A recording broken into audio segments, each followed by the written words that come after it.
बचा नहीं सकता। तो आज अश्वत्थामा अर्जुन के हाथ में आ गया। अश्वत्थामा को लेकर द्रौपदी के पास लेकर आगे, देवी भगवती अब बताओ रे, तुम्हारा अपराधी तुम्हारे सम्मुख खड़ा है, इसे जो अपराध जो सजा इसको मिलनी चाहिए वो आप बताएं। जो सजा आप देना चाहेंगी वही सजा हम इस आतताई को देंगे।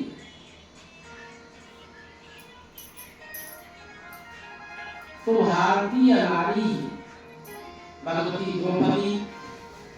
द्रौपदी कहती नहीं पतिदेव उवाचा सरसंत्या वदना सती। द्रौपदी बोलने लगी, हे पतिदेव मुझ काम छोड़ दीजिए, ये हमारा गुरु पुत्र है, इनके पिता ने हमें शिक्षा दीक्षा दी है, गुरु पुत्र का अपमान नहीं होना चाहिए, छोड़ दीजिए।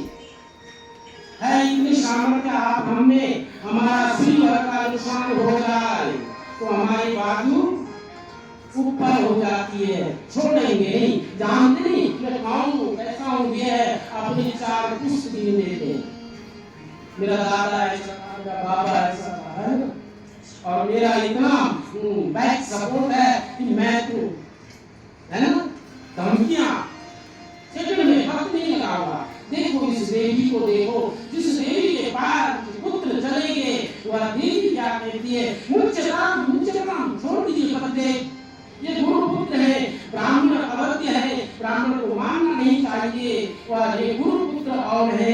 गुरु पुत्र अगर आपने ये गुरु पुत्र को मार दिया तो हमारी गुरु पत्नी वो भी रोएगी। एक नारी के बारे में सोच सकती है, नारी की पीड़ा को नारी ही जान सकती है। तो द्रौपदी को लगा जैसे मैं तुरंत कर रही हूँ, छटपटा रही हूँ, ऐसी ही गुरु पत्नी भी छटपटाएगी, पतिदेव छोड़ दीजिए। और गांडी भाई अर्जुन को भय बिल्कुल क्रोधित है, क्या किया जाए, आज्ञा मिले तो मैं सर कलम करूं। लेकिन अर्जुन ने अपना धैर्य रखा और जब बुद्धि काम नहीं की तो भगवान की तरफ देखा। ये कथा हमें बताती है कि जब जीवन में बड़ा संकट आए, कोई काम ना आए तो भगवान काम आए, भगवान की तरफ देख। मेरे गोविंद की तरफ अर्जुन ने देखा तो भगवान ने भी कह दिया, ब्रह्मवन्दनाहन्तव्यम् आत्मतारीवदारण मायेयो भयमन्नाकं परिवेन्यानुशासनम्। धर्म में, शास्त्र में, वेदों में वर्णन आया है कि ब्राह्मण की हत्या नहीं करनी चाहिए।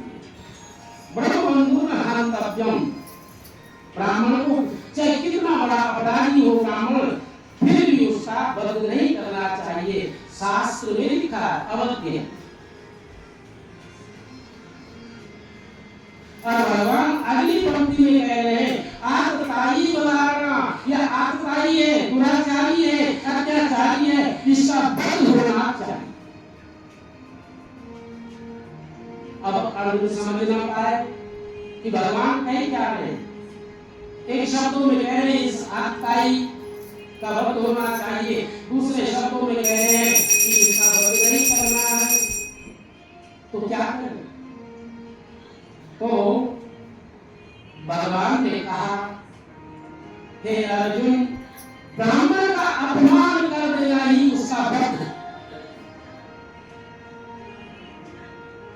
प्राण लेना वध नहीं है। अगर किसी का अपमान कर दो, ब्राह्मण का अपमान कर दो तो वध के समान हो। अर्जुन समझ गए। अश्वत्थामा के मस्तिष्क में एक मणि चमकती है जो ज्ञान मणि है, शास्त्रों का जो सार है, जो तेज है, उस तेज को निकाल अर्धमुंडन कर दिया, बाल उतार दिया और मुक्त कर दिया, छोड़। ब्राह्मण का, संत का, किसी का भी अपमान हो जाए, अपमान मृत व्यक्ति जैसा हो जाता है, जिसका कोई सम्मान नहीं, तो वह जिंदा है तो भी मरे हुए के समान। इसलिए अब तेज शक्ति सब नष्ट हो गया, अश्वत्थामा की छोड़ दिया गया। अब अश्वत्थामा को लगा कि मुझे तो कुछ और करना चाहिए, तो बुद्धि में विकार आया।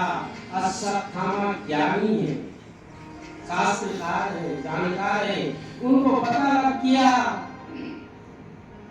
जो पांडवों की पुत्र वधू है उत्तरा, 5 को खत्म कर दिए, छठा उत्तरा के घर में पांडवों का वंश अभी पनप रहा है। अश्वत्थामा ने अपना ब्रह्मास्त्र छोड़ा उत्तरा के घर में। अब उत्तरा चिल्लाने लगी, पाई माम पाई माम पाई माम, हे जगदीश्वर रक्षा करो, मुझे बचा। तो भगवान को जो करुणा भाव से जब पुकारता है तो भगवान शीघ्र अपने भक्त की रक्षा के लिए चले जाते हैं। तो भगवान को कुछ बताने की आवश्यकता नहीं पड़ी, उत्तरा ने पुकारा और भगवान ने अपना एक सूक्ष्म रूप बनाया और उत्तरा के गर्भ में प्रवेश कर दिया। बोले भगवान जय। और अश्वत्थामा के ब्रह्मास्त्र से मेरे गोविंद ने उत्तरा के पुत्र की रक्षा की।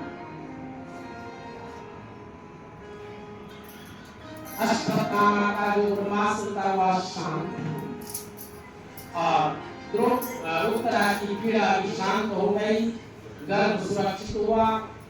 भगवान अब द्वारिका जाना चाहते, पांडवों से कहा कि पांडवों महाभारत हो चुकी है,